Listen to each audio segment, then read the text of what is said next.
ආයුබෝවන් කිරන් ටීවී වෙතින් ඔබ සාදරයෙන් පිළිගන්නවා. ලෝකේ පුරාවිද්‍යා ශාස්ත්‍රයෙන් මේ දිනවල වාර්තා වන අතිශය උද්වේගකර පුවතක් තමයි පුරාණ ඊජිප්තයේ සිදු වූ නවතම සොයා ගැනීමක්. මෑතකදී 2025 ජුනි 10 වන දින ඊජිප්තයේ ලක්සෝර් රසල පිහිටි කින්ස් නිම්නයේ සිදු වූ කැණීම්වලදී මීට පෙර කිසිවෙකු නොදුටු සම්පූර්ණයෙන්ම පාහේ නොවෙනස්ව පවතින නව රාජධානියට ඈත් සොහොන් ගැබක් සොයාගෙන තිබෙනවා.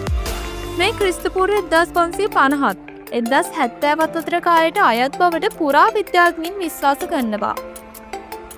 මෙම සොහොන් ගැබ තුලින් ඉතා හොඳින් සංරක්ෂණය කරන ලද බමින් එකක් රන්නාභරණ අලංකාර බිතුසිතුවම් සහ එම යුගයට ඈත් නොයෙකුත් භාණ්ඩ සොයාගෙන තිබෙනවා.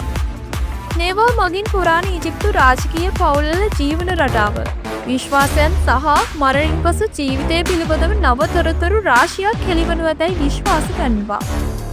මේ සොයාගැනීම් ඊජිප්තු ඉතිහාසයේ නව පරිච්ඡේදයක් එක් කරන අතර අතීතයේ සැඟවුණු රහස් තවමත් කොපමණ තිබේද? මේ සොයාගැනීම ගැන ඔබේ අදහස කුමක්ද?